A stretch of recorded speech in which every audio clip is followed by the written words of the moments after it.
And to unpack it further, joining us live from Washington, D.C. is Peter Kuznick. He's a professor of history and director of the Nuclear Studies Institute at American University. Thank you so much, Professor Kuznick, for joining us in the broadcast. Now, from saying there's nothing left to hit in Iran, President Trump says that U.S. is not finished with Iran just yet. And this while the Israeli side has repeatedly said that the war will continue without any time limit till all its objectives are achieved. Now, these objectives which still remain shrouded in fog, whether the fog is strategic or perhaps a miscalculation, we're not sure. Now, is there any off-ramp in sight, having said that? There's not really any off-ramp in sight. Trump is always capable of declaring victory and saying the war is over. But the Iranians aren't going to go along with that. The Iranians are intent upon inflicting maximum damage on the U.S. and its allies, and they're doing that through asymmetric warfare. They don't have the firepower, obviously, that the United States and Israel have, but what they do have is the ability to pretty much shut down the Strait of Hormuz, which is really having a devastating impact on the U.S. economy and the global economy. The world depends on that oil. We use the figure that 20% of the world's oil goes through the Strait of Hormuz, but you have to realize that half of the world's oil is actually consumed in countries themselves.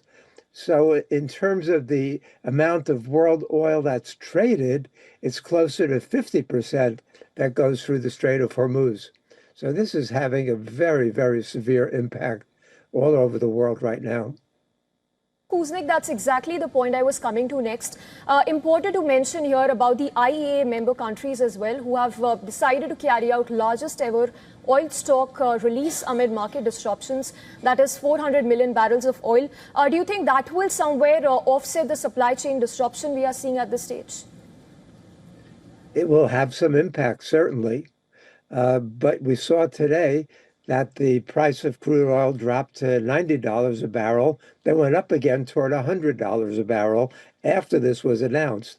So it's not going to have an immediate impact. It's not going to be some kind of magic elixir that's going to cure the problems. And it's a serious problem for Trump, which is why he wants this to end. This war in the United States is very, very unpopular. Trump's approval ratings are in the toilet even before the war. And there's so much discontent. They were saying today that 3 out of every 5 Americans are very badly affected by the increase in energy prices on top of the inflation that's consistent going on. And the jobs report that just came out for the month of February was terrible. The United States lost 92,000 jobs last month rather than increasing the number of jobs. So this is not a good situation for Trump. He can do as much happy talk and tell as many lies as he wants, but this is a very serious situation.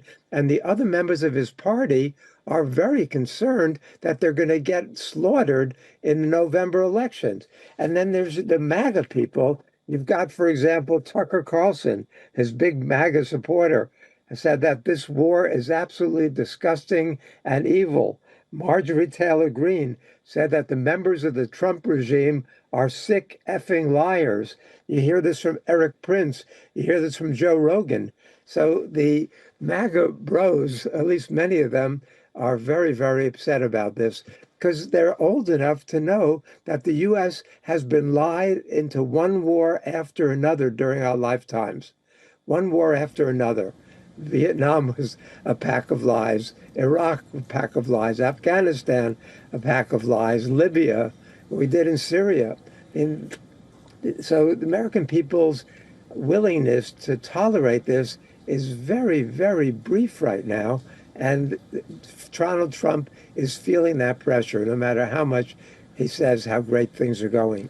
We hear you, Professor Kuznick. Now, we understand that the scrutiny is still very much there, within his own base and the opposition.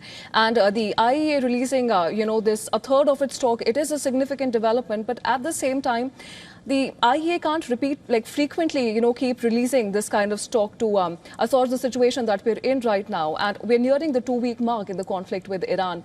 And of course, the oil prices are rising. There's growing discontent. How long do you think, President Trump can sustain this, given that the pressure he's receiving from within his own base, and also continue in a similar capacity? Or do we see perhaps the capacity in some ways being, reduced going further? Trump seems to be indifferent to public opinion. He seems to be indifferent to his own Republican officials in his own party. We know that the Iranian drones that are being shot off in great numbers, they've got over 100,000 of them left, cost them between $25,000 and $30,000 a drone. The interceptors that the U.S. and Israel are using to shoot them down cost upward of $1 million.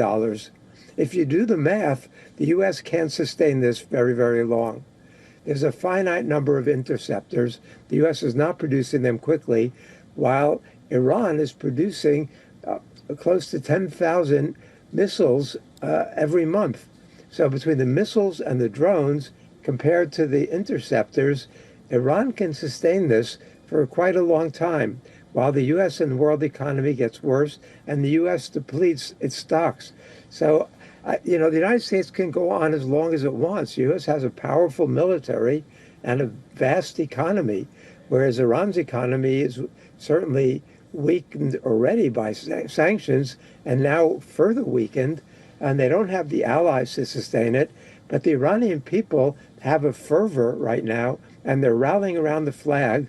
And I think that the morale, despite all the destruction, is still quite high in Iran. So there doesn't seem to be any appetite for surrender. Trump's calling for unconditional surrender. Well, we saw how well that worked in World War II, when Truman called for unconditional surrender, and the Japanese refused to do so until the Soviets invaded August 8th. But it required boots on the ground before that was going to happen. Mr. Kuznik, I'd like to go back the earlier point that we were discussing, that is on Strait of Hormuz. Of course, that is the epicenter of the war now. Do you think it is possible at this point for U.S. Navy to provide security to these tankers that pass through the key strategic route?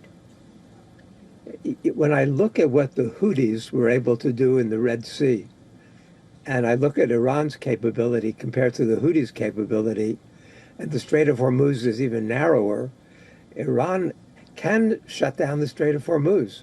They can do it with their sea mines. They can do it with attack boats. They can do it with the drones and the missiles. So I think that the U.S. can try to send ships through there, but those ships could be sunk. And nobody wants to see that. The U.S. Navy doesn't want to be put in that position. And the insurance people do not want to insure boats and tankers that are going to get sunk in the strait. So I think that is Iran's ace in the hole, really. That this is in the asymmetric warfare that's going on. That's the card that they have to play, and they will play it. They seem to be quite willing to. Right, Professor Kuznik, you highlighted the asymmetry and, of course, the attack and the defense here. Of course, even though United States has, mightier firepower, Iran has created this asymmetric endurance model where it has essentially become a race for time in this war. But having said that, of course, you've mentioned that there is no off-ramp visible in the short term. But if you look at the longer term, do you think perhaps Iran will have to come back to the negotiating table or come back to US and sit down and figure out what's the way forward? Because we understand even this time and also during the previous war, Iran was essentially in the middle of negotiations, while when US decided to attack. What's the possibility of that, actually leading to a solution here? Iranian leaders don't have enough trust in the United States to want to sit down with them. They were negotiating in good faith back in June, and then Israel and the United States decided to bomb them in the middle of the negotiations. And then these negotiations were going very well. At least the foreign minister of Oman, who was mediating, said they'd made significant progress and they were getting close to a solution. And I think that's why Israel and the United States attacked, because they didn't want a diplomatic solution. What worries me, and I've got an article right now on Al Jazeera, which says, talking about Trump breaking the nuclear taboo. Trump has already broken every tradition, every norm, every taboo, every international law, and the U.S. laws. The one thing he and no one else has broken since 1945 is the nuclear taboo. That would make Trump the king of the jungle like he wants to be, the dictator to the world, the person who's willing to do what nobody else is willing to do. I put that together with the Iranian threat, where they said earlier this week that if it looks like the U.S. and Israel are forcing regime change and they feel they're in an existential situation, they are going to save their most potent missiles and drones and attack Dimona, which is the nuclear facility in Israel. That would effectively end Israel, but it would also end much of that region, become uninhabitable, with devastating health and environmental consequences. Nobody's been willing to do that, but if they're desperate enough, that's what they're threatening. And so the Times of Israel has written about this, but nobody in the United States has even mentioned the Iranian threats. So I see potential for even more horrific and catastrophic things happening in this war, which is why we do have to end it diplomatically as quickly as possible. And the other thing I see is we know what happened in Gaza, the genocide and the flattening, the destruction of Gaza. I see that beginning to happen in parts of Beirut, in parts of Tehran. So clearly the U.S. and Israel can bomb Iran back to the Stone Age. But even that, we saw that happen in the 8-year war between Iraq and Iran, Right. where they refused to surrender, even after that was happening there. Mr. Kuznick, just last point before we let you go, talking about the humanitarian aspect of this war, specifically with respect to what's been happening in Lebanon. More than 800,000 people have been displaced. In fact, with the latest strikes of Israel that have been carried out, 8 people have lost their lives. Do you think direct talks of Israel and Lebanon is possible at this stage? I think we need international mediation. I'd like to see Putin play that role. I'd like to see Modi play that role. Xi Jinping, Lula, whoever can do that. The Foreign Minister of Oman again. Whoever can play that mediating role between countries that don't trust each other and don't think that the paper that's signed is even worth its weight in the ink. But the world is desperate, and this is more. It's beyond the question of U.S.